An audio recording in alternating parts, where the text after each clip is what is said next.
Good evening. Welcome to the Jim Myers podcast. Tonight we have Dr. Lisa Nelson. She's former owner of Lisa. Hearing Professionals.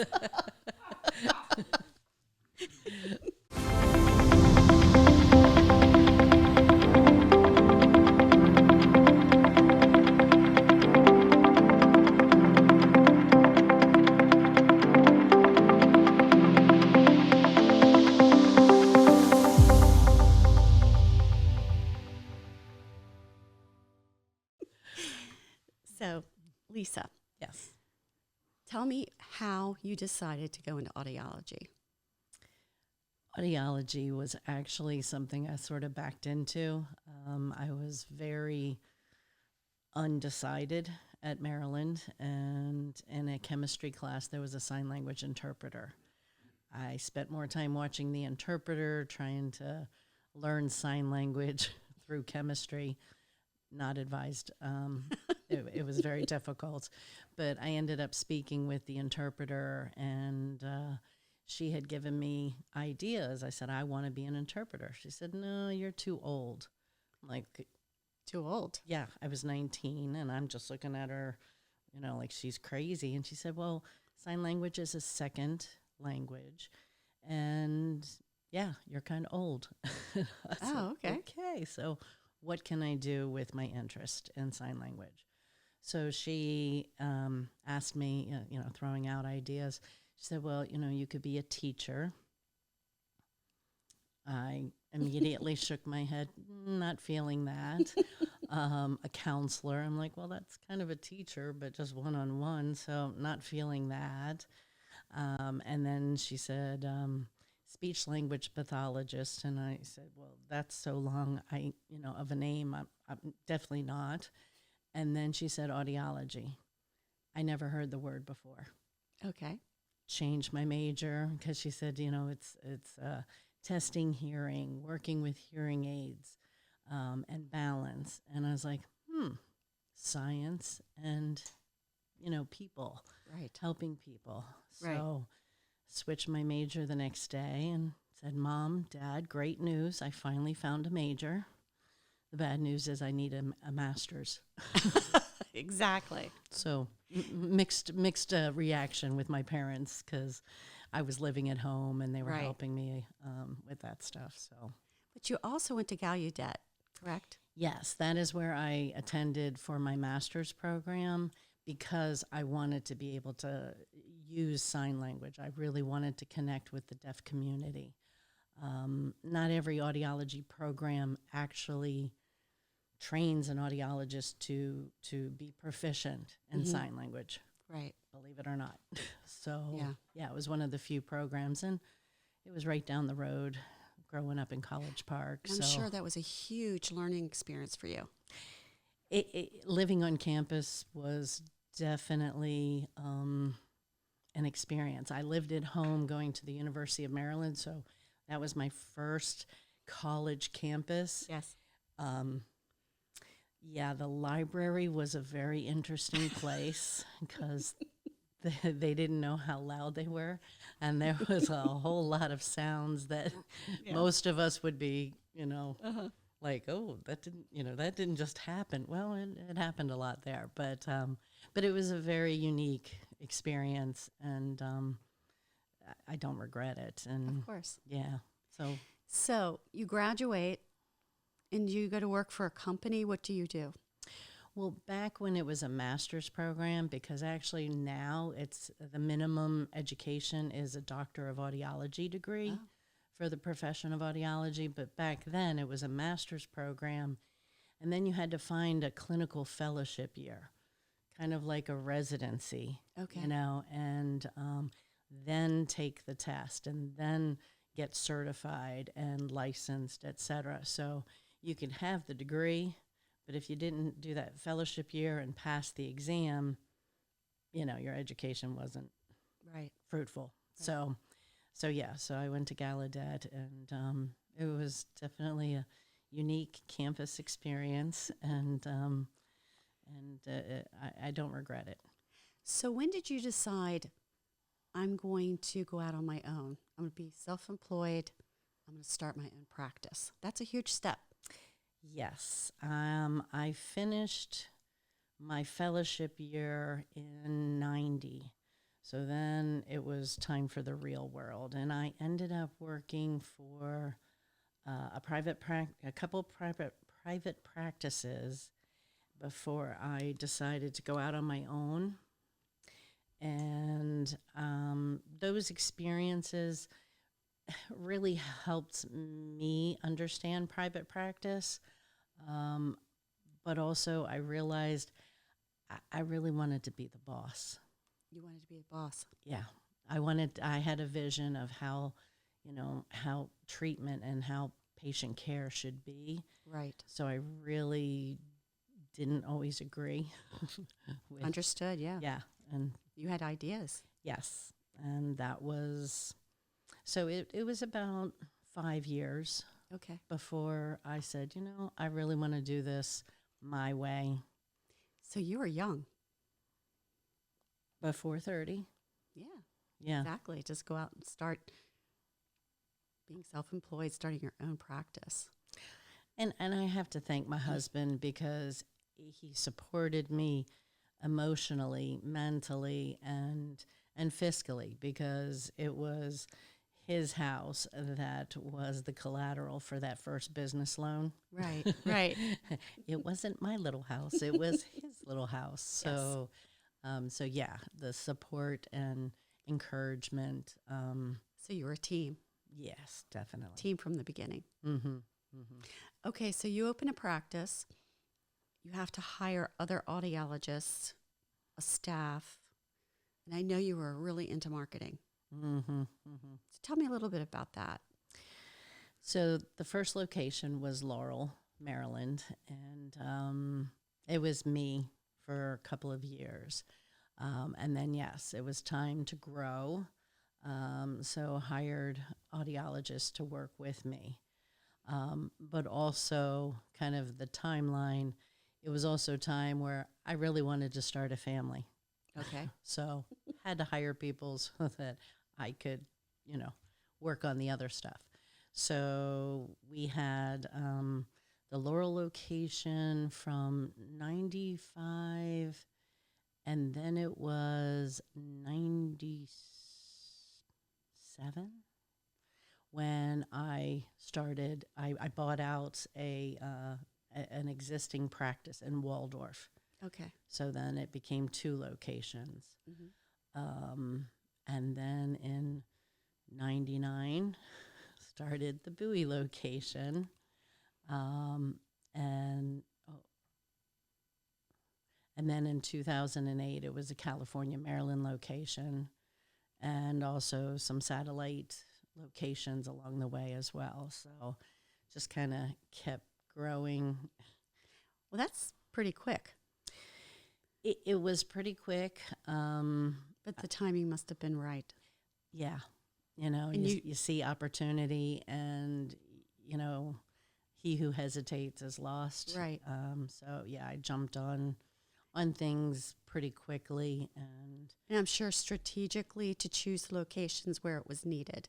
exactly. Audiology, someone. There's no, no one in the area. Exactly. So, and you look at the demographics, you try and find who is your public, Mm-hmm. the most likely candidates that need your services. And yes, I kept getting presented with opportunities, and I didn't say no, just kept going. Yes. Yeah. So you're in this journey. So tell me, what do you feel was the most difficult thing? Balancing home life, And work. kids, and work. Especially with a minimum of 4 offices. Yeah. Yeah. And ultimately we had 3 children. So, Oh. but yes, the joke was, the offices were my first babies, and sometimes, in a child's life and a child's view, sometimes the kids definitely felt like, the office was first, and they weren't. And as my children are now in their mid to late 20s, especially the youngest, is starting to recognize, someone in the household has to have some type of a profession to really supply and be there Right. fiscally for the Right. family. So getting that recognition, but again, the 10-year-old does not always Exactly. see that. But don't you think that's in a lot of, kids feel that in a lot of ways with their mothers that are out there working and they have to work late or come home or they have to miss the PTA meeting or whatever. I think that unfortunately society and again the children, there's this different expectation of what mothers should be doing, need to be doing. That kind of it hurts. Yeah. Because it's It's hard. it's reality. It's hard work. Yeah. And so sometimes I look back and that those are tough moments. Yeah. But again, now that they're in their mid to late 20s, recognizing their father was always there. Right. You know what I mean? It just, he didn't wear a dress or Yeah. a skirt. Yeah. Things But- kind of come full circle, you Yeah. know, as kids age and they experience more of life. They realize somebody's got to do it. Exactly. And there's only Exactly. 2 people. So you have these offices, you're working. So what was your next step? Did you think about selling the practice? What were you thinking? Well, started it in 1995. Ultimately, it was sold in 2015. So it was a 20-year run. At the time that I was offered, a buyout, there were many times along the way Right. that the manufacturers would be coming and knocking at my door, and I'm like, yeah, go down the road, that kind of thing. But when I hit that 20-year mark, it just seemed like the right time. Right. A lot of things were changing in the industry where manufacturers were really working hard to cut out the middle person. The FDA was talking about over-the-counter hearing aids and really minimizing Right. what audiology brings to patient care. And how So- important, that's important. Generically, you can't just sell something over the counter because everybody's hearing is different.